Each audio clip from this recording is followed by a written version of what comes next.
All right.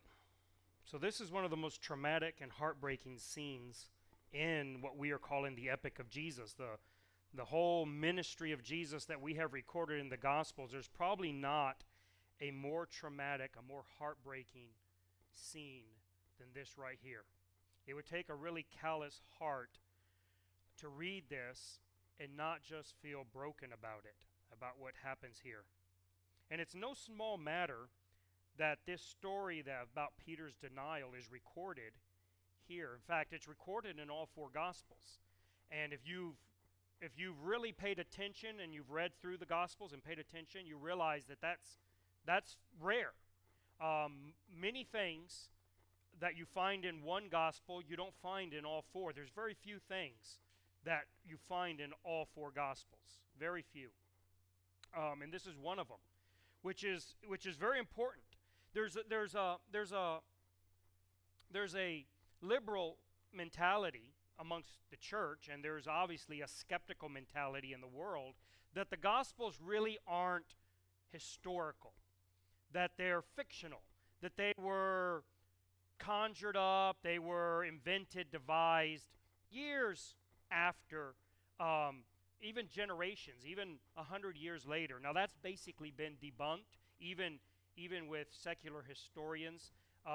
That's been proven pretty much to not be the case. But there still remains, like, how much of what you read in Mark really happened? I mean, obviously, Mark is compiling a history, and he's not using what nowadays we would think of as historical methodologies. It's not a modern-day history the way we would write a biography, but it certainly is one as it would be written in his day and age, which means that the author of the biography, the author of the history, takes certain liberties with the story and arranging it and making a certain point. And we do that even today. When you watch a Hollywood film that says based on a true story, well, you know that they've taken liberties with the story.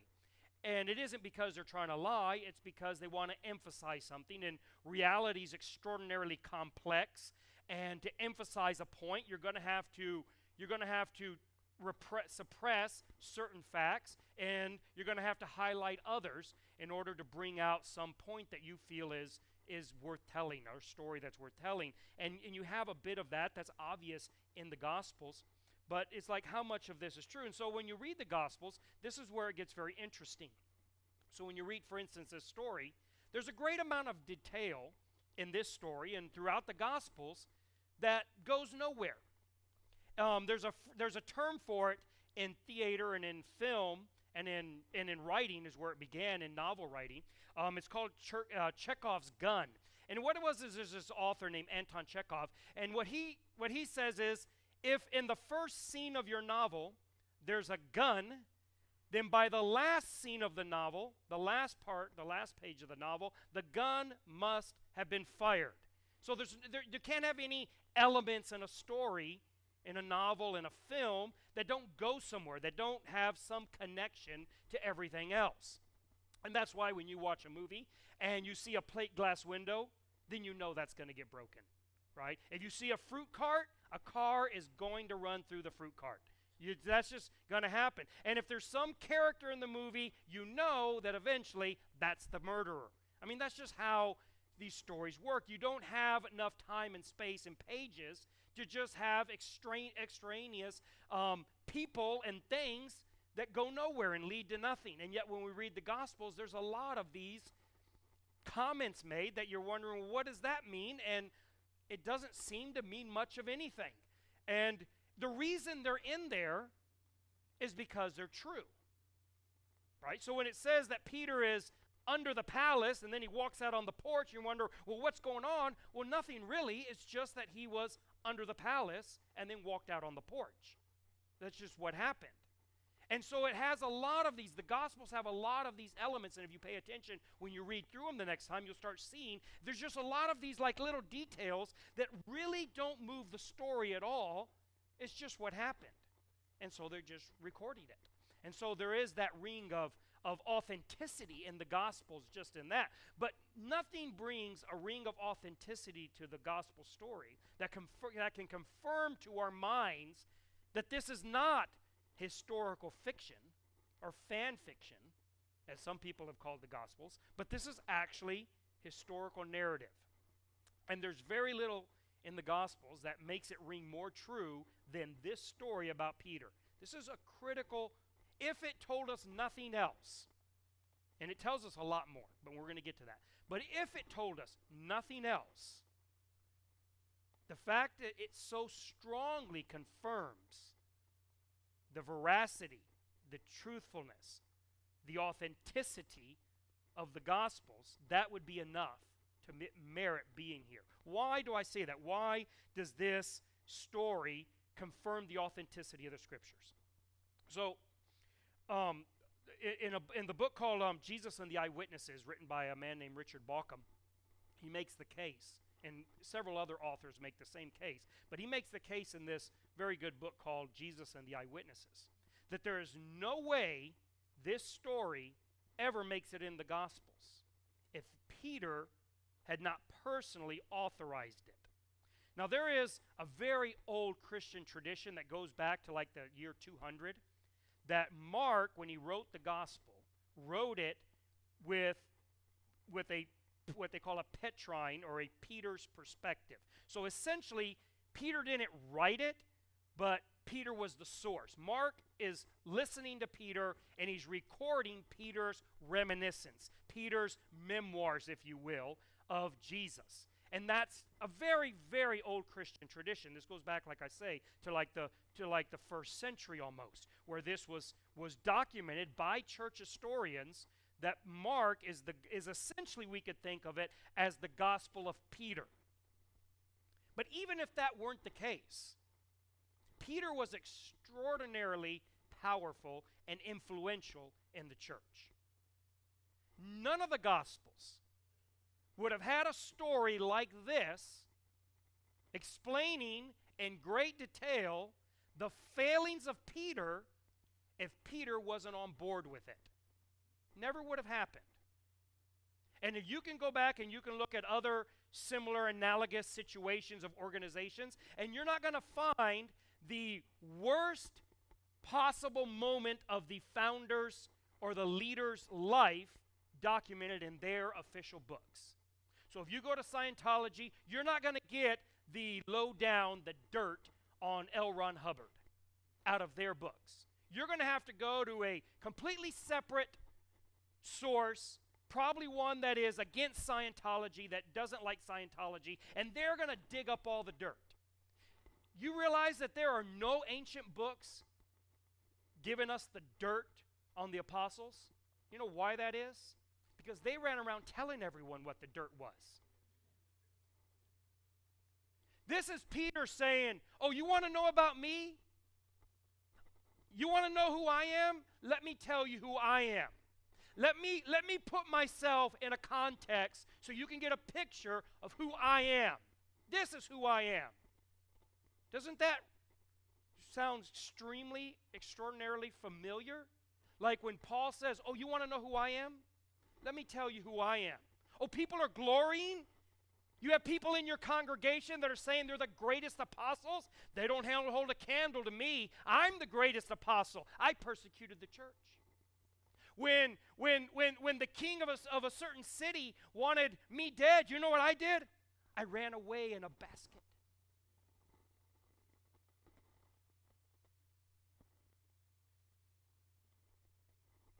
Doesn't that ring true? This isn't coming from someone who's antagonistic to Christianity, writing an expose. This isn't their version of a National Enquirer. This is the official record of the church.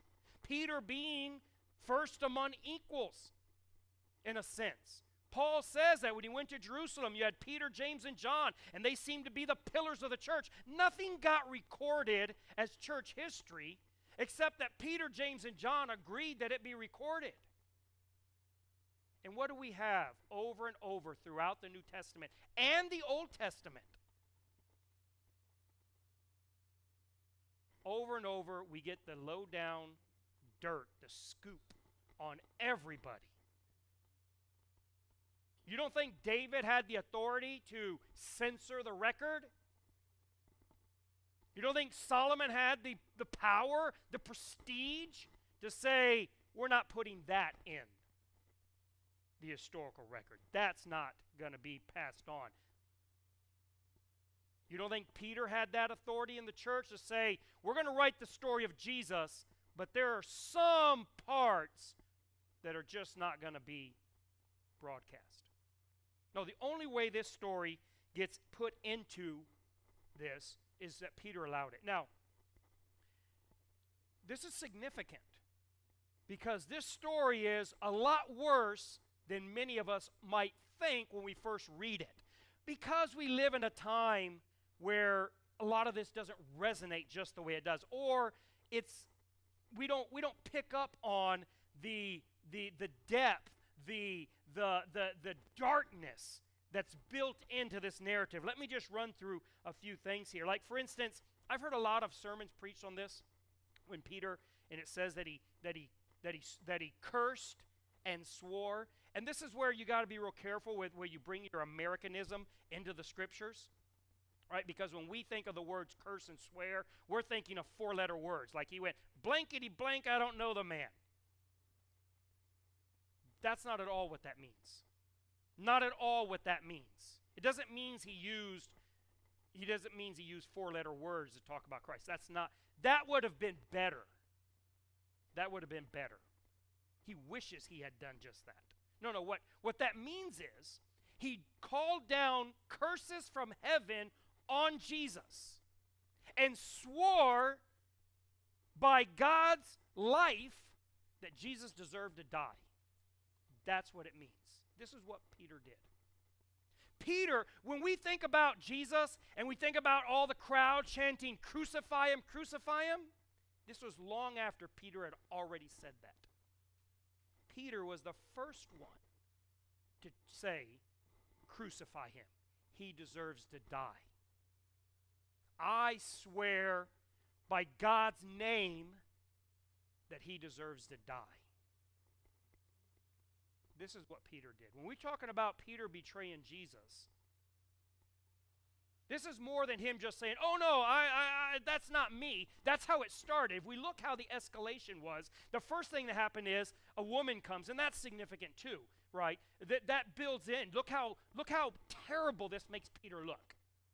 This isn't a huge burly Roman soldier holding a sword point to his throat saying, do you know Jesus? This is some little servant girl. Some little 12-year-old girl comes to Peter and says, hey, are you with Jesus? And his first way of saying is, what's that? I didn't hear you. I'm sorry, what? I don't understand. What are you talking about? I'm sorry, speak up. It's too loud in here. Tried to play it off. The next time, they come again and they say, and he just gives a flat out, I don't know him. I'm not with him. But the third time, they say, no, you're with him. And he gets out of it by, you think, why did they leave him alone on it? Why did they believe him? When all the evidence they pointed it out. You're obviously Galilean. You're obviously with him. You talk like him. Why?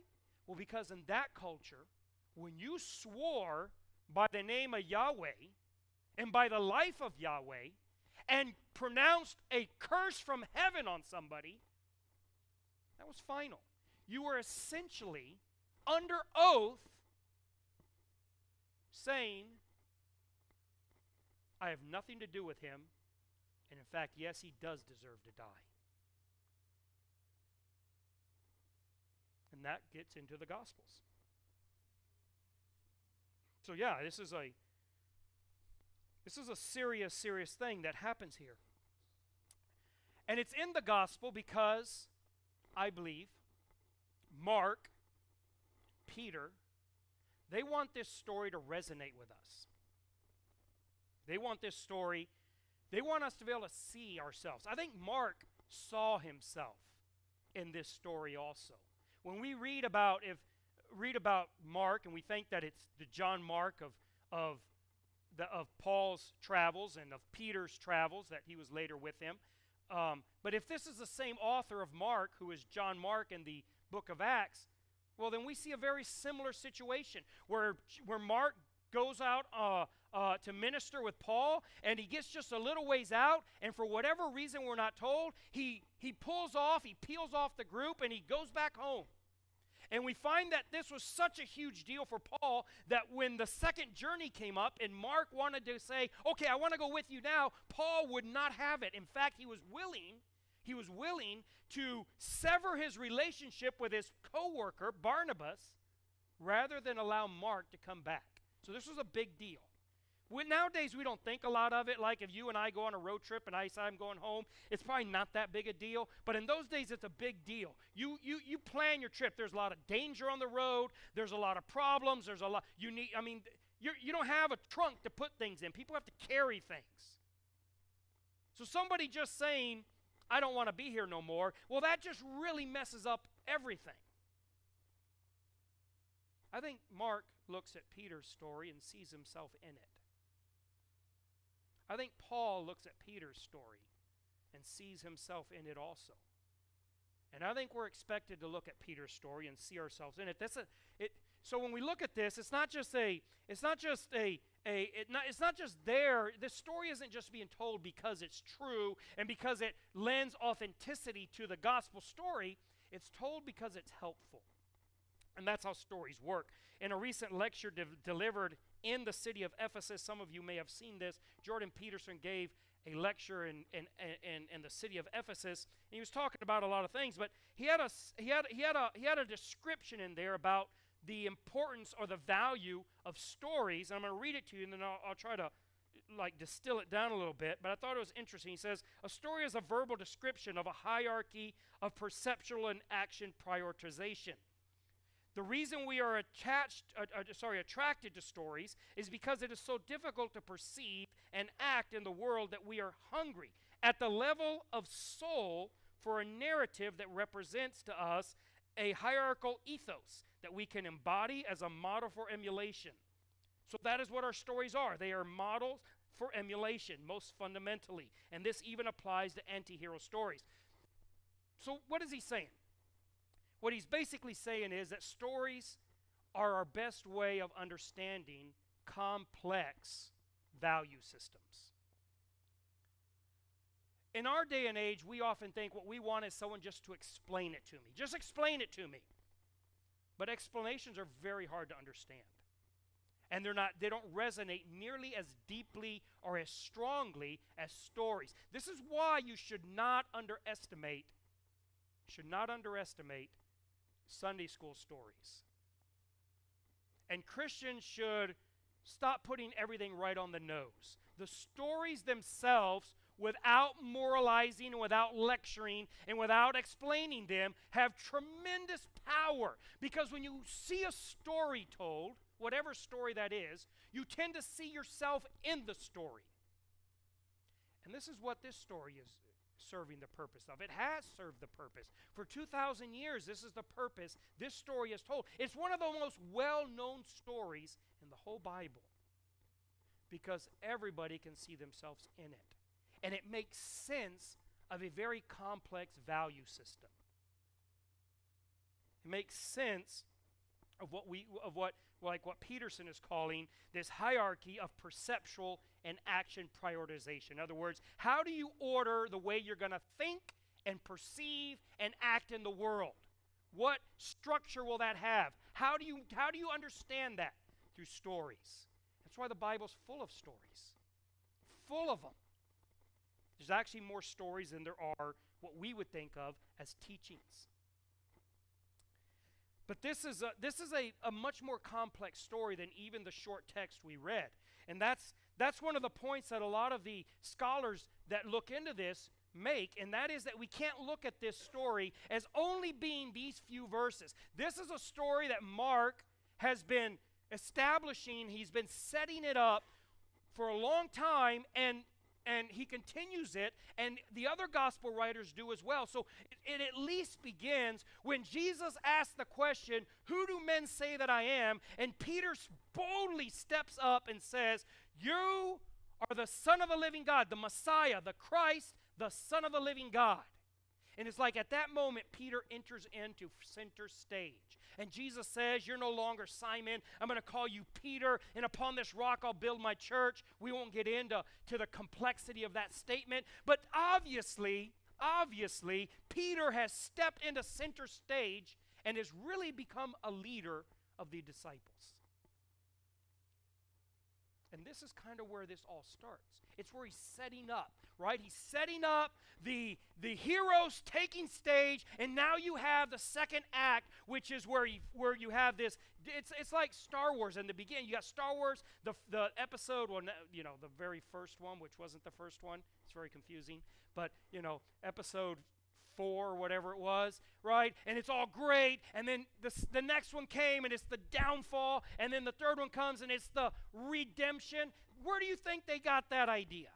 This is an ancient idea, and it's what we have in Peter. So we have in his confession, the hero rises up, and here you have the dark fall and the complete brokenness, and then you have in John, you have the redemption of it. Another the 3 acts of this. And that's a story that's being told. It's a story of brokenness. It's why it resonates so strongly.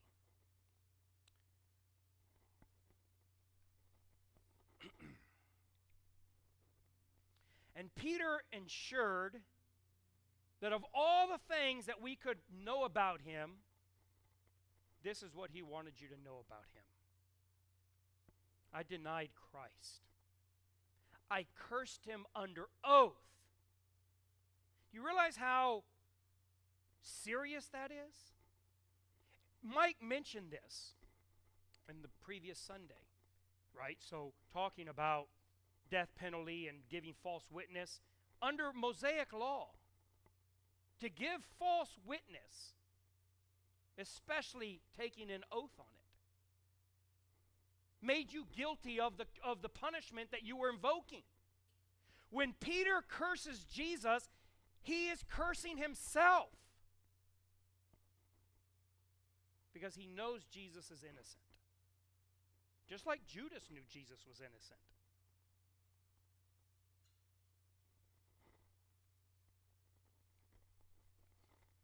So we're only going to understand the meaning of this story if we're looking at it in that broader context. If we only take this one element, this one failure, we think, well, this is a terrible story, horrible story, a story of utter brokenness. And if we just look at it in that narrow way, it is a terrible story. But that's not how we're intended to look at this story. We're intended to evaluate this story as an entire narrative. And that's how Peter wants us to look at this and understand what's going on and what this incident meant for him. Now, it meant a lot of things. This story broke Peter in more ways than we can probably really understand. It broke his honor. And that's a huge thing. For us today, that isn't as big a deal. We like to wax nostalgic about being people of honor. My word is my bond. Yeah, maybe. And if you are, that's fantastic. Look, there are people that do it, but that's a pure matter of like self-will, self-discipline that they do that. We don't have a society that really enforces that. If you don't have a signed contract, you got nothing. Right? A handshake deal, that's a fool's bargain. That's the society we live in. And it's not a criticism, it's just an observation. Things change dramatically. Christianity changed things dramatically. Before Christianity, the entire world worked on what's known as a shame and honor culture.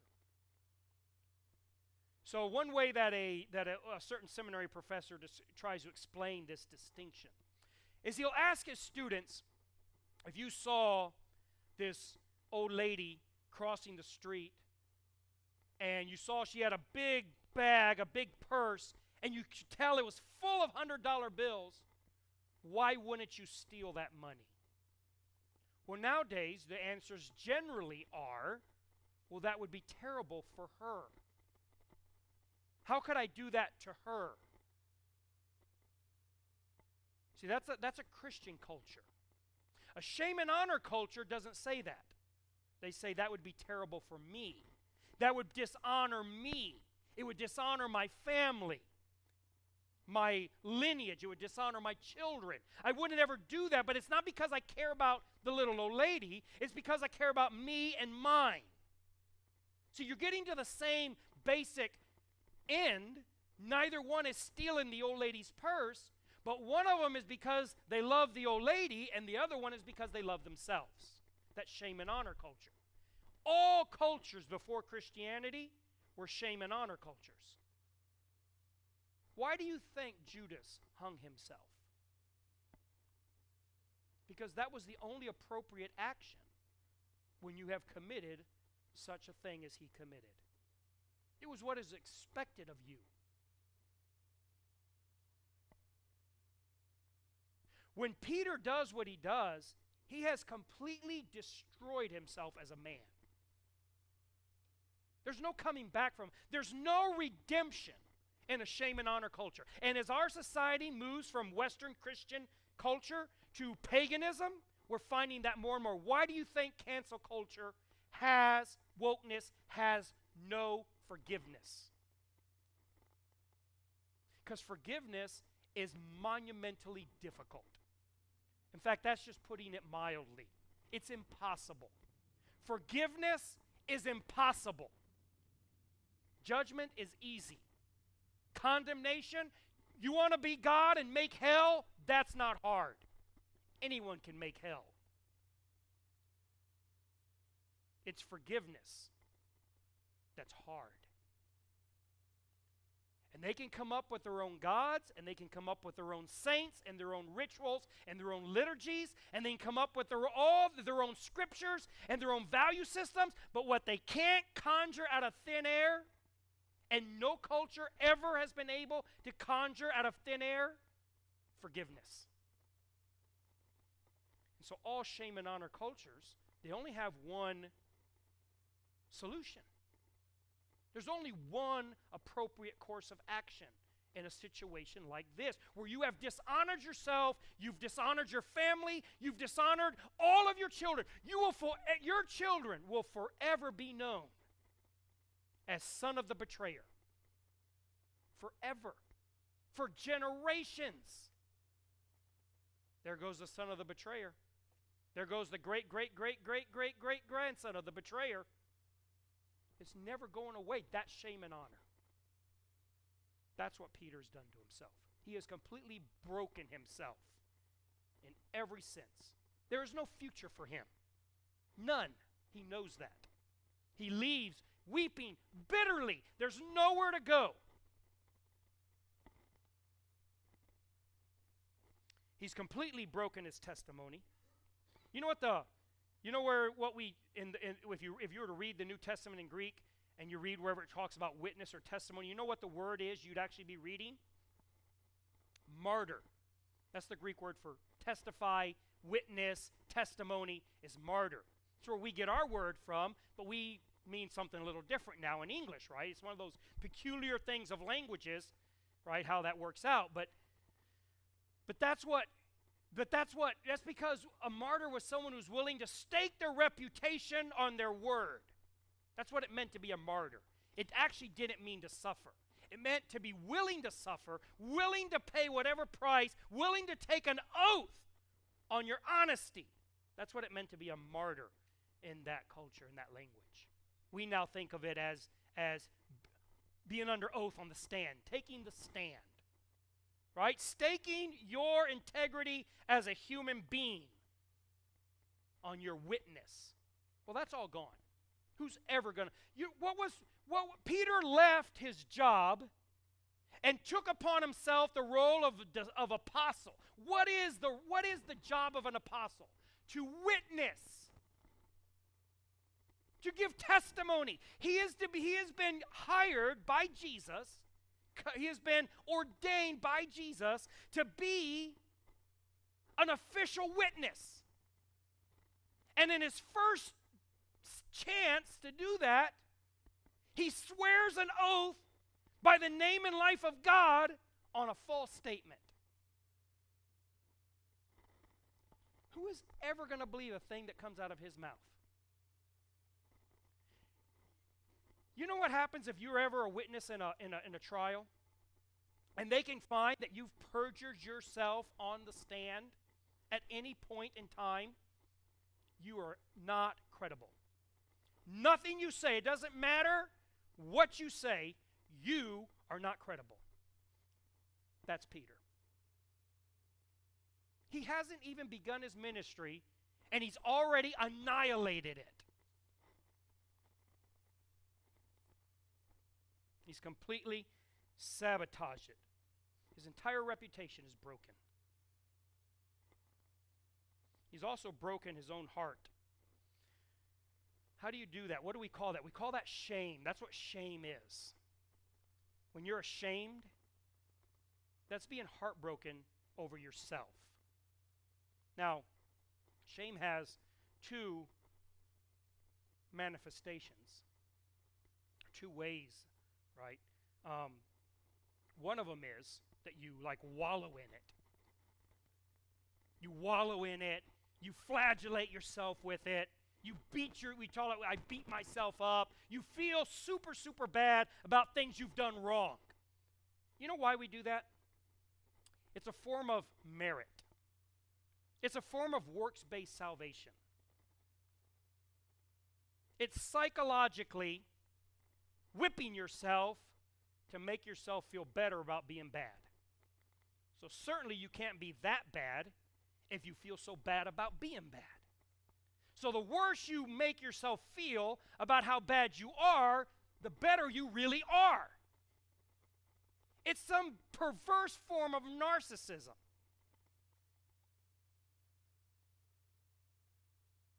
Of course, the option, the other end of the pendulum, is shamelessness, where you just become nihilistic and it's like, nothing matters, and I'm just going to indulge in all the things that make me feel shame, make me feel guilt. I'm just going to do them and do them and do them until they don't bother me anymore.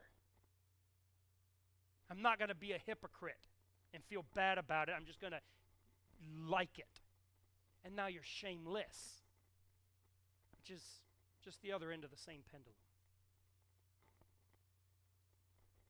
And Peter finds himself really cantilevering over this abyss of shame. Tormenting himself. He says he leaves and he weeps bitterly. He is completely broken in every way you can imagine. Socially, spiritually, psychologically, emotionally, every way you can possibly think of a person being broken and destroyed. He is broken and destroyed. There's one other way I want to mention, point out, that this broke Peter. It broke his self-will. Now this is where we start seeing some light. This is very much, it seems to me, at least I see in it, maybe it's not what Mark intended, but I think he kind of did intend for us to read this and kind of at least conjure the image of Gideon and Gideon's lamps and other images like this, imagery like this in the Old Testament, where you have this clay pot and you have this light burning in it, and the only way you're getting that light out of that pot is you're going to have to break it. And you're going to have a loss there. You're losing the pot.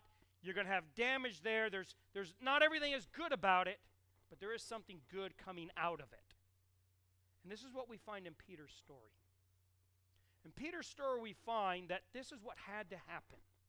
This is why Peter, I think, wants us not only to know his story, he didn't want it suppressed. He obviously did not want it hidden. He wanted this publicized. He wanted every Christian to read it, and he wanted us to see ourselves in it. Because without indulging in shamelessness or in shame, he wanted us to be able to see that there was a certain necessary element here. Peter had to be broken. When we go back and we look at the story of Peter, it doesn't just start where he says, "You're the Messiah, the Son of the living God." That's not the only place it started. It also starts when Peter says, I will never deny you. Everyone else might, but I'm the one who knew who you were. I was the first one to point it out. I had revelation from God. I had epiphany. As long as Peter thought that way, God couldn't use Peter. Peter had to be broken, completely destroyed before he could be built back up. And this is why we come and we find Peter broken, and John picks this story up in the end of his gospel.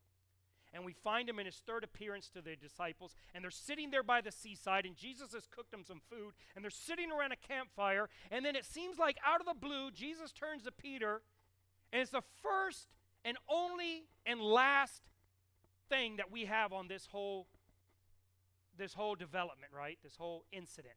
And he asked Peter, and we all know the story, Peter, do you love me? In fact, he says, Peter, do you love me more than everyone else? You see what Jesus, he really is picking him. He's poking at him really hard. He's mocking him almost. Because Peter had said, if everyone else denies you, I won't. And so Jesus says, hey, Peter, do you love me more than everyone else? And that's why Peter immediately gets just destroyed by that. He's just completely broke because he knows what Jesus is saying. He's saying, you said you would, no one ever, the whole world would hate me, but you wouldn't. And look what you did. Do you love me more than everyone else? Oh, that's brutal. That's just brutal. All Peter can say is, I love you. He asks him 3 times. That's not coincidence. 3 times, Peter, do you love me? Peter's final answer is, Lord, you know everything. And you know I love you. Look at the change in Peter's attitude.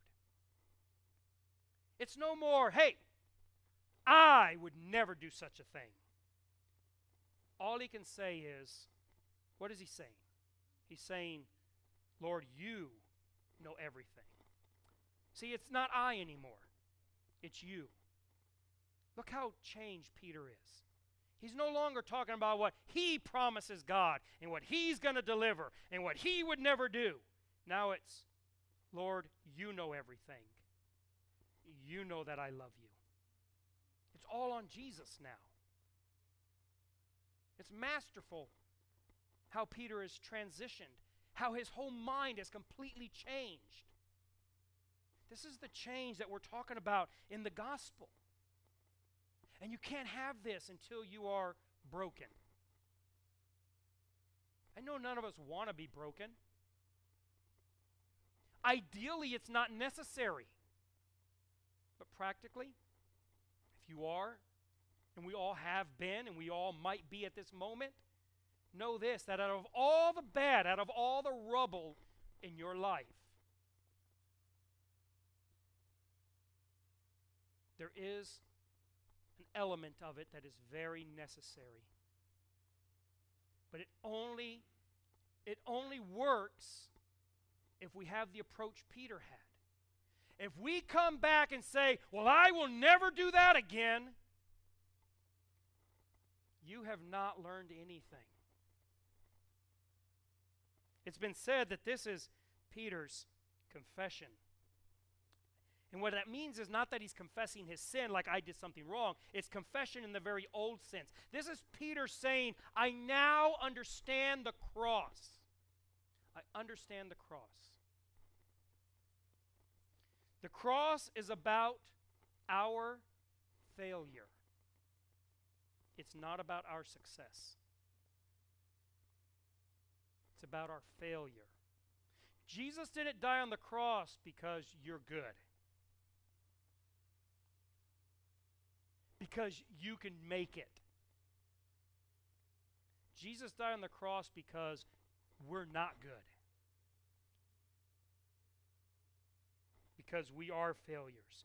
The cross is about our sin It's not about our merit. And Peter, because he was broken the way he was able to understand this. He was able to comprehend it.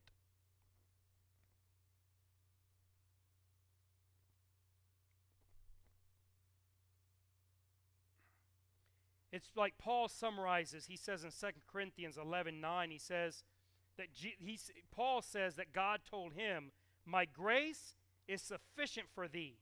My strength is made perfect in weakness. Most gladly, therefore, will I rather glory in my infirmities, that the power of Christ may rest upon me."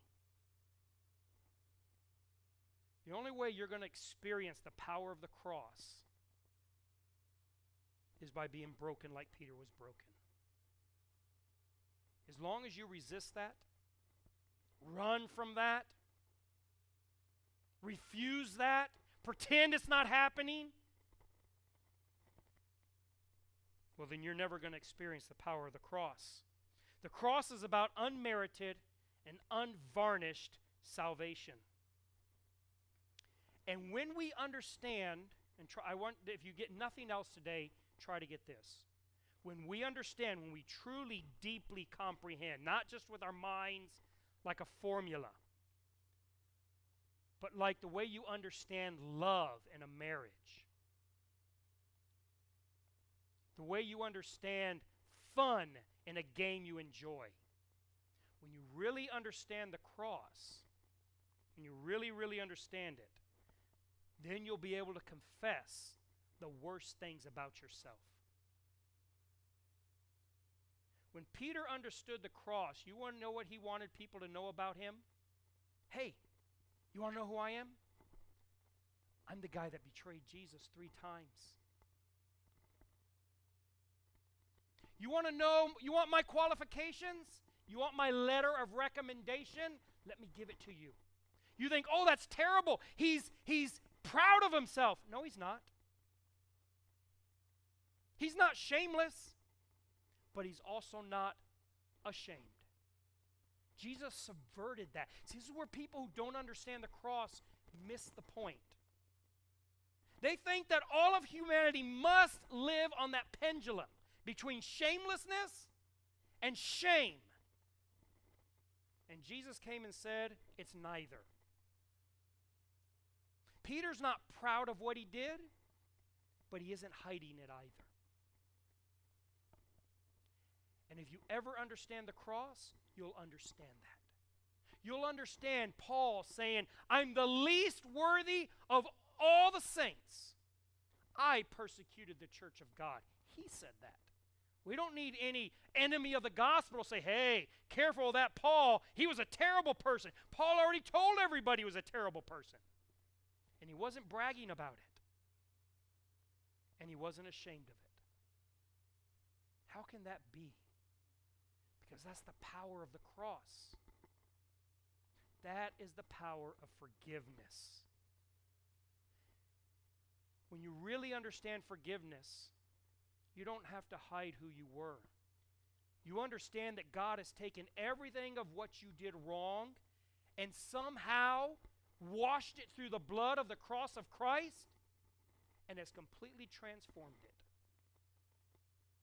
You know why we look at Peter the way we look at him?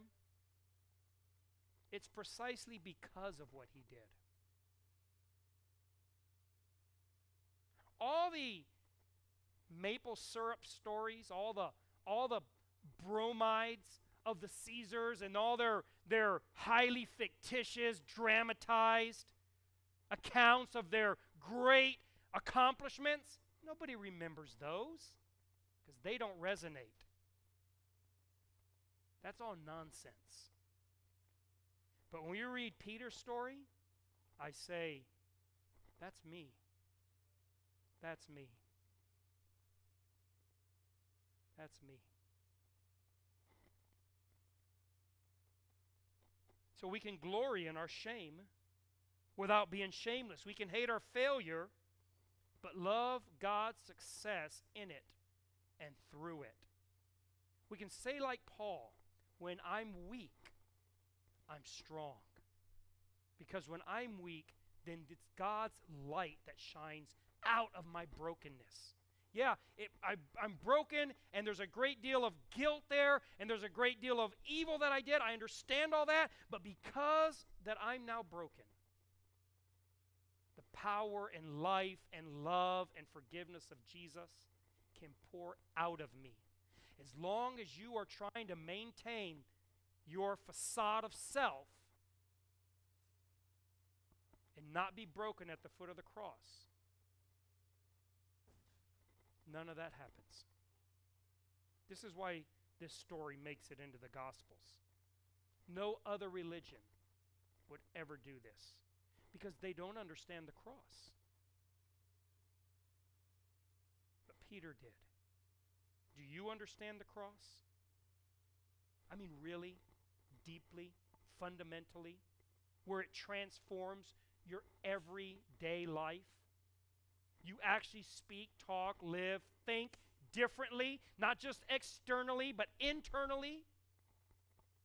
Because the cross of Jesus has totally, completely transformed the way you understand things. It transformed the way Peter understood things. This was no longer something he had to hide. And it wasn't something he had to pretend to be proud of either. It was God working through him and in him. Let's close with prayer. Dear Father, let it be all about Jesus. All about his love, his sacrifice, his power, his dominion, his lordship. Above all, his grace. Father, I confess that I've done these same things. I've failed in many the same ways. And in this story of your scriptures, of your holy word, I find great comfort in that you're the God of the broken. You're the God that puts together those things that are destroyed, that builds out of rubble. I'm thankful for that. Father, I ask that every day the reality, the truth of the cross would be more clear to me and would shine through me more brightly. And I ask the same thing for all those that are present here today. In the name of Jesus. Thank you for being here. We will see you next Sunday if you're not sick also.